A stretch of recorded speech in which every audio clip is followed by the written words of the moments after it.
大家猜一猜，今天是我们环美旅行的第几天？来猜100几天， 106天。我都记不太清楚了啊，我现在已经倒背如流了。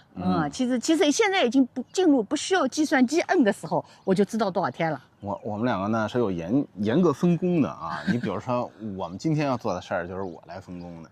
那我的计数器呢是这样显示的，我们距离上次汽车保养的里程已经过去了11600公里了。对，这我知道，公里数我不知道，但是我们上次是在休斯顿保养的。对，上次休斯顿找了一个叫沃沃林的连锁店，今天这儿还有，所以我准备今天还是去这家。上次去呢，感觉不错，服务特别标准。对，免预约，而且特别迅速。有很多从中国来的人呢，可能有这样的习惯，就是保养永远在 4S 店。我以前也是这样，但是如果新买车，整车质保的情况下，还是要去 4S 店的。但是整车质保之后呢，其实去 4S 店啊，相对价格要高一些。所以说我们这个皮卡呢，整车质保已经过了，所以接下来呢，我也逐步开始尝试，就是去各种相对便宜点的连锁的又规范一点的换机油的地方。是的，这家我也不知道加拿大有没有啊，反正在美国是非常多了。你行车过程中路旁经常会看到。没错，还有别的那个连锁店。没错。然后小来小去的零件呢，也可以自己更换一下，那价格就更便宜了，对，免去了人工成本。你比如说上次更换空气滤芯，刚没过几天更换，因为原来想去南达科他再做保养，但是想想今天也没什么事儿，天气也挺好的，南达科他还有我们一些重要的游览行程，所以呢就挪到了今天去，也觉得就是时间上会比较可控一些。对的，因为这个营地啊，Kevin 他自己动手。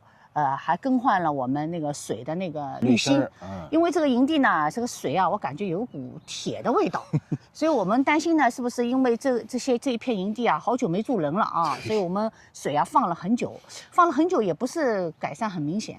放出来的东西直接堆砌到了水的滤芯里，我们是这么想象的，所以呢，我们马上去更换了我们的滤芯，但是更换完呢，只有略微的改善，这个铁锈味儿的还是闻得到，所以我们在这个营地呢，饮用水呢，全部用的是桶装水。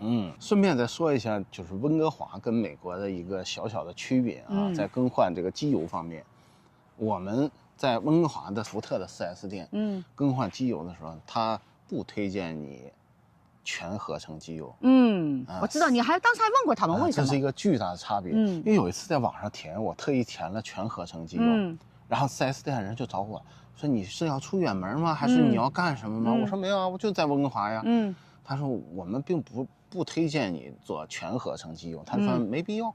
在温哥华他觉得没必要。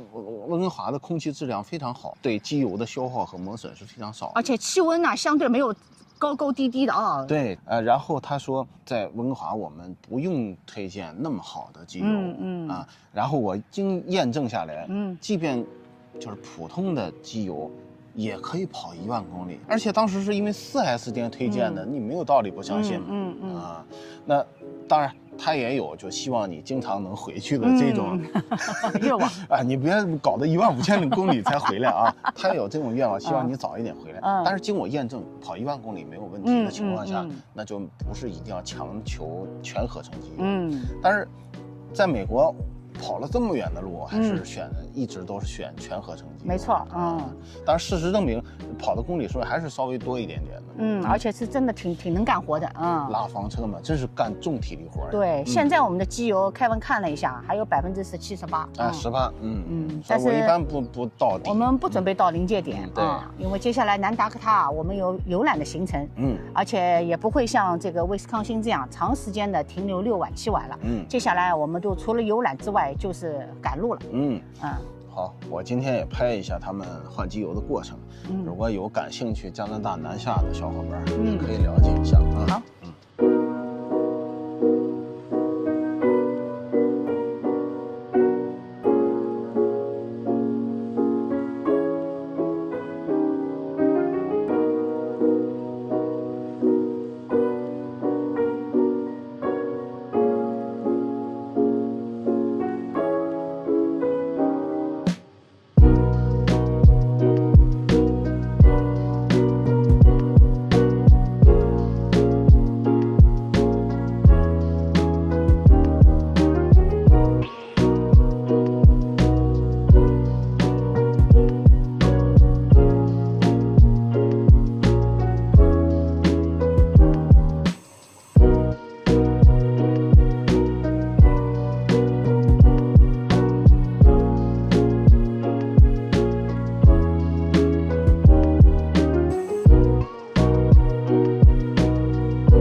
很高兴和大家又说早上好。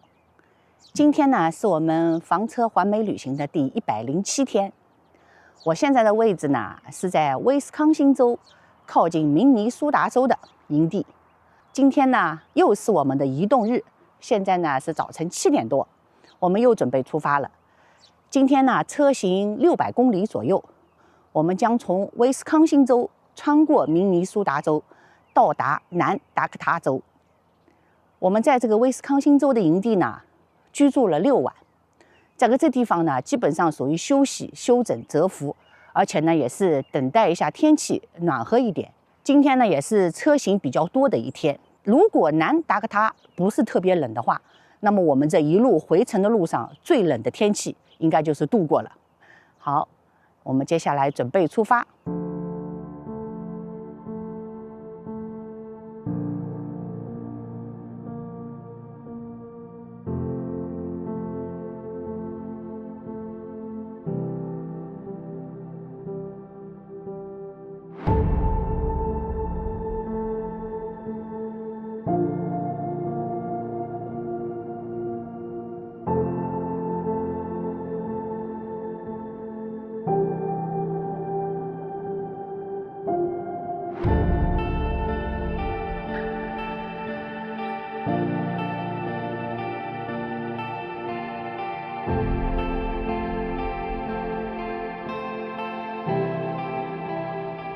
现在停留在明尼苏达州一个休息区，我想展现的是这个休息区的一个厕所的服务。你不能想象啊，这是一个荒郊野外的明尼苏达州的休息站，让我想起了休斯顿。外面你看，大片的玻璃，绿色的草地，设施这么完整的桌椅，还有狗公园，环视一圈啊，实在没有想到这么条件好的服务区。卫生间里面啊，我闻出来浓浓的香薰味儿，非常感叹。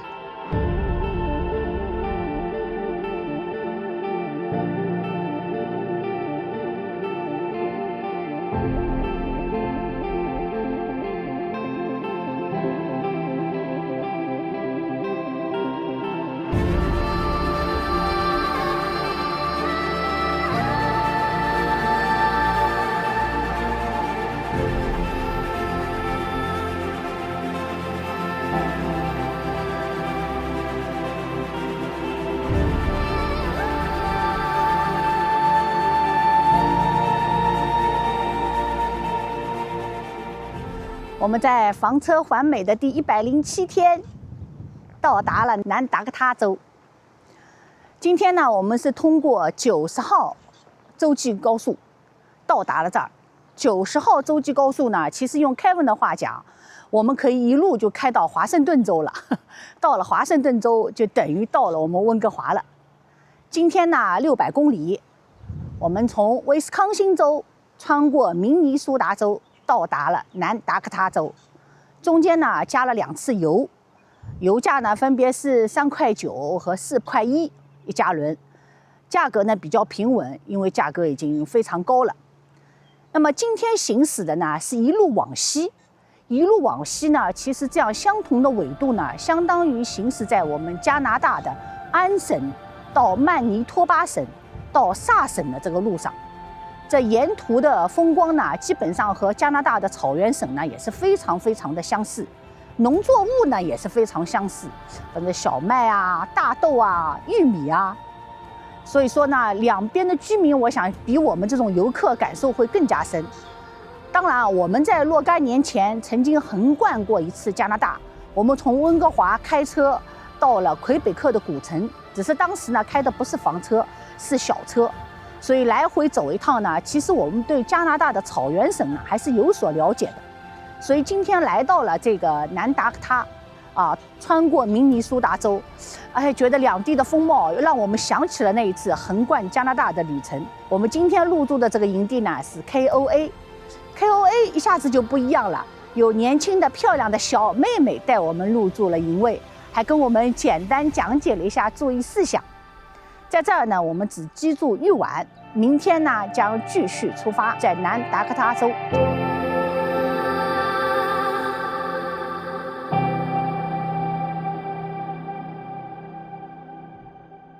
早上好，早上好。你闻到什么味儿了吗？哦，牛的味道，牛粪的味道。后面就是个牧场。哎呦，那肯定的啦。晚上入住的时候没有闻到啊。早上蛮清香的。现在呢是早晨7点半。我们准备出发了。但是我们今天去的地方还是南达科他。对，Kevin定的一个隐秘基地。没错，这个我也蛮期待的，叫 Custer State Park。是这儿最大的一个州立公园。南达科他州啊，最大也是第一个州立公园。哎呦，某种意义上讲，我觉得它比有些国家公园还要牛逼。没有去还要有看点。因为什么呢？这个州立公园呀，它归属于州啊。国家公园呢归属于国家。对。州立公园目前还没有外国人家。但是有很多国家公园，其实去的人很少了，也不要门票了。没错没错。它只是作为一种象征，作为国家的土地啊。我们今天去的这个州立公园，连总统都来玩过。哦，哪个总统啊？艾森豪威尔。艾森豪威尔。哦，南达科他有一个总统山。没错。这总统山啊，一定得早去。再不去啊，以后就挤得慌。这得挤一个人。有一点年纪的小伙伴们一定看过一本美国电影，叫《西北偏北》，我是看过好多遍的。就是在这个总统山上走来走去啊，非常的棒。但是呢，其实我们来这个南达科他的时间不是最那个的时间，最那个的时间，最那个是什么时间啊？是9月份。因为南达科他这个 Custer State Park 啊，有上千头牦牛、bison，比黄石公园多了。对，所以大家熟悉地理位置的应该知道，我们已经比较靠近黄石公园了。为什么说它最牛逼呢？它9月份还有围捕这个，哇，上百个牛仔。那我们在哪看？不给它撞死？在山坡上看。这些牛仔们围捕这个野牦牛，哇，厉害得很。厉害。他们是报名那个牛仔了，厉害的。那我们围观的人也是可以要报名的吗？我今天可以都已经穿上了牛仔的衣服。可以穿上了牛仔的衣服。这儿已经是美国的西部地区了。没错啊，就传统意义上的西部地区啊，实际上是中西部地区啊。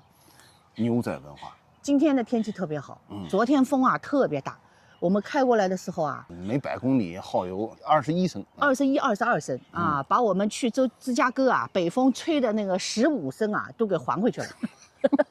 都还给他们了。这个 KOA 营地啊，干净又整洁啊，还有一个呢，网特别好。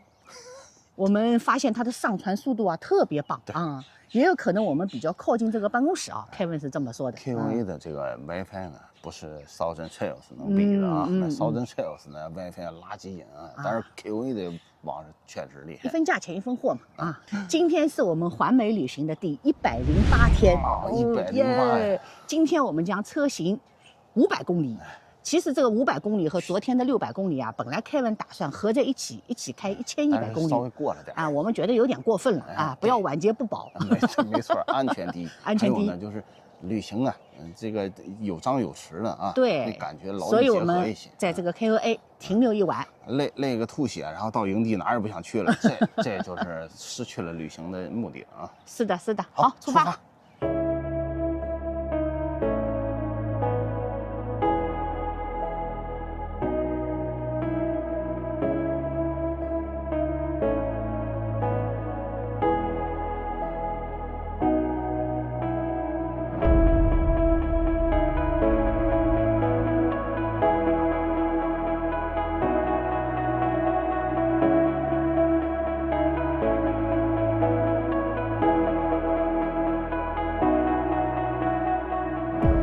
我们现在在南达科他，在南达科他一个非常漂亮的休息站。首先表扬一下洗手间啊，是南达科他呀，然后昨天的明尼苏达呀，就这种地方，还有上次去的休斯顿啊，都超棒的。就是洗手间啊，都是商场和酒店级别的啊。吐槽一下加拿大的厕所啊，因为有人喜欢横贯加拿大这样的旅行。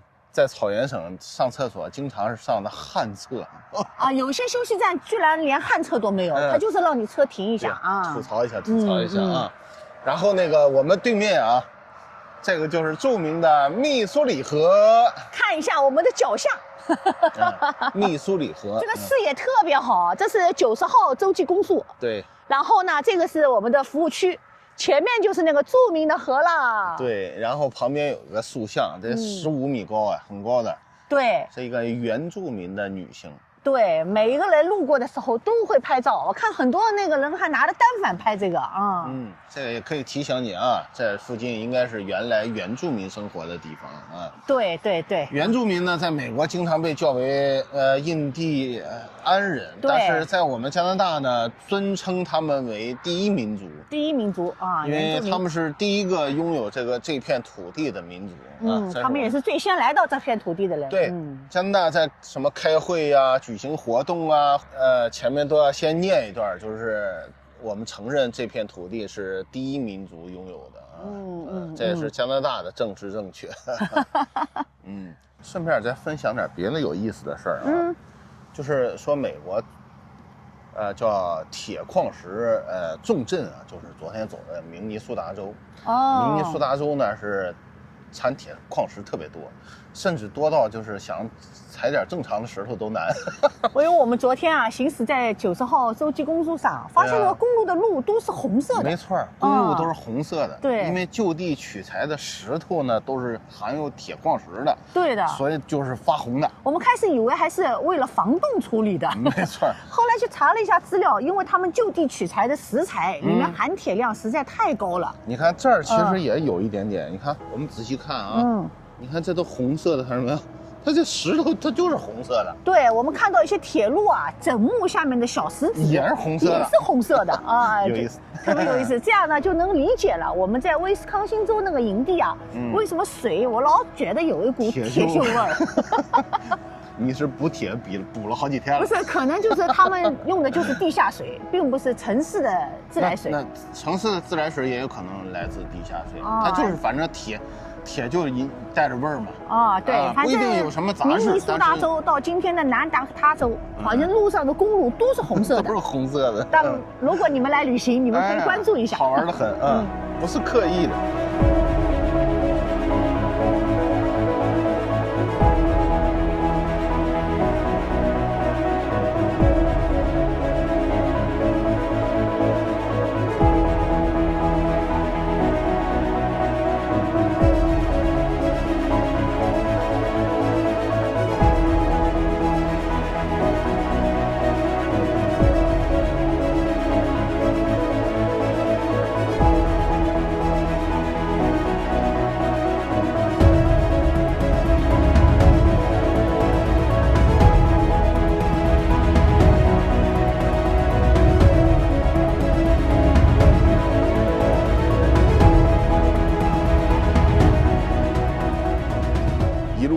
几十个他家的这个牌子，没错，哎呀，他们管这个叫公路旅行文化中的旅游陷阱，甜蜜的陷阱。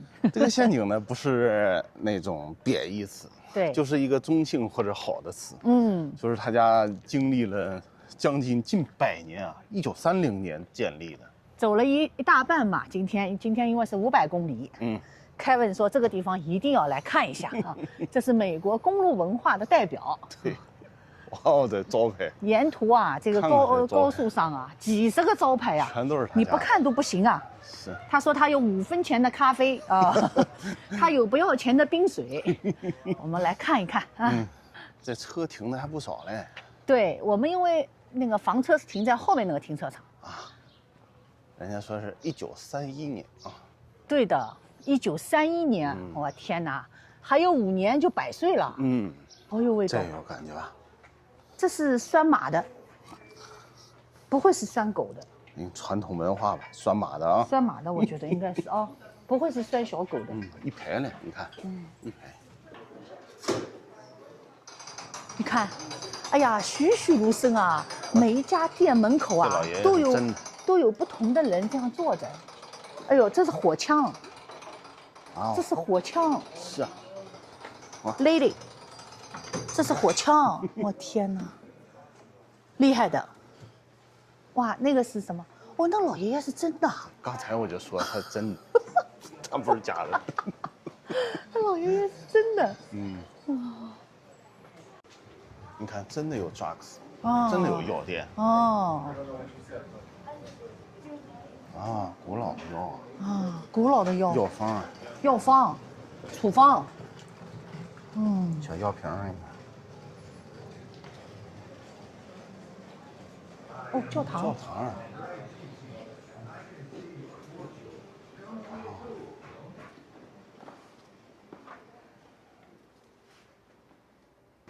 怎么样？真正的马鞍呀。而且是老皮，哇，真的皮的，哇，古老的马鞍。我就这么告诉你吧，就这个东西啊，你让我拎着走，我都大概够。他们那个牛仔不是就是一甩把它就对啊，扔到马背上。他们是单手拎的，抽一张。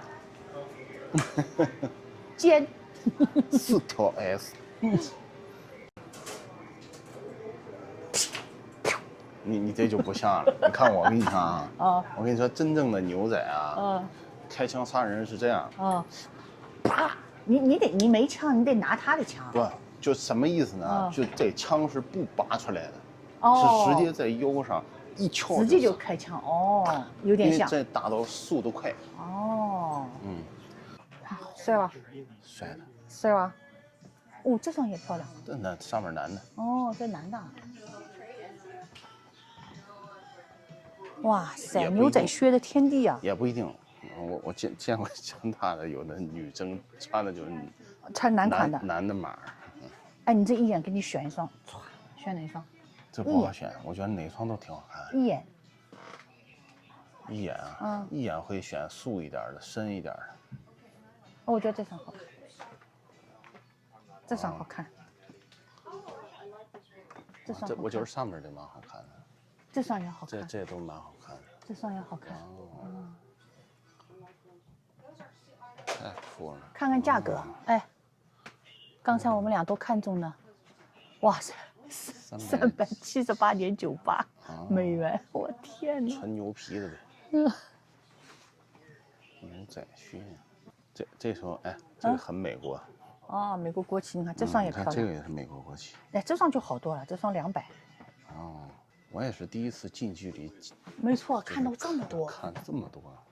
这双500多，这一踢你得找地上。踢牛都受不了，踢我你。哇塞，575。你赶紧别买了。这是武器啊，这不是鞋。这上面写的女士的、男士的，这边这排全是女士的。你就说酷不酷吧？酷的，确实酷。你就说酷不酷吧？酷的。哎呀，56啊！我觉得这个蛮好看的设计。哎，对。看。哎呀，美国元素。很美国啊。这个你看多少钱？这个就贵多了，103。102。哎，那个女生呢？不灵不灵的。这张便宜69。70。哦呀，这个，这小孩的，这是少年的。对，上面写着少年的。哎，牛仔帽主要有3种颜色，黑的、白的、棕色的，你喜欢哪种？我喜欢棕色的。你戴一下。好。这帽子挺大的。这个大。这个大吗？那这儿拿的。大的，我骑马的时候要掉下来。哎呦，哎，这个酷呢？再往下压一点点，哇，很酷啊！不错。这个是牛仔们围在脖子上的丝巾啊。是吧？帅。英姿飒爽。呸！哎呀。你看，其实每一款造型啊，它都是有名字的，不同的造型。你看，不同的造型。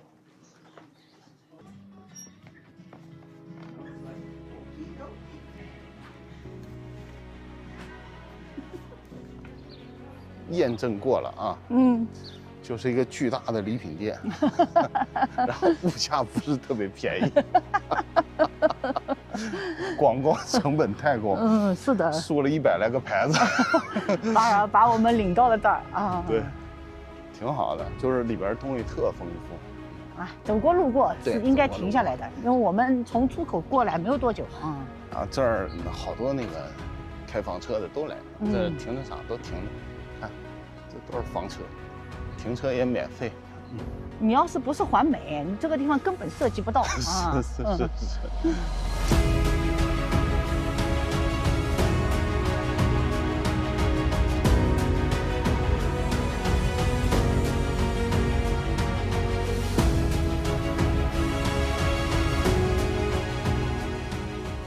今天的第2次加油，刚才第1次加油在 Lifes 呢3块8，现在啊会员价4块2毛7，明天开水咱们不就住在那山里边了，那边加油可能会稍微贵一些，所以我就在这儿就加满了。哦，我们现在还是在90号洲际高速上，刚才去参观了那个100年的礼品店。对，这个 Lifes 啊跟别的地儿就不太一样，它这个 RV Park 啊是分开的。对，我们刚进来的时候看到了。对，前2天不是有一网友说吗？说他曾经住过一个 Lifes，就是单独区域跟卡车分开的。我从卫星图片、谷歌上看，它这个门还有那个上下的落杆还有密码。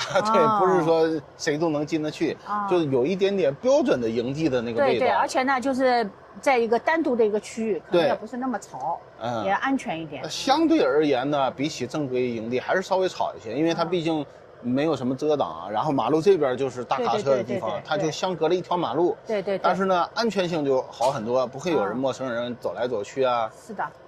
只是离公路近本身这件事情也是吵的。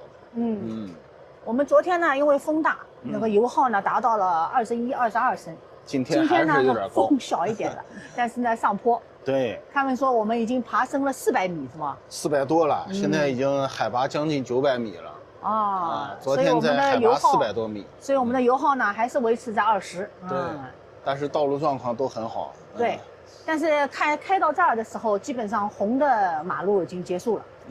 就是这儿的含铁量明显没有那边高了。对。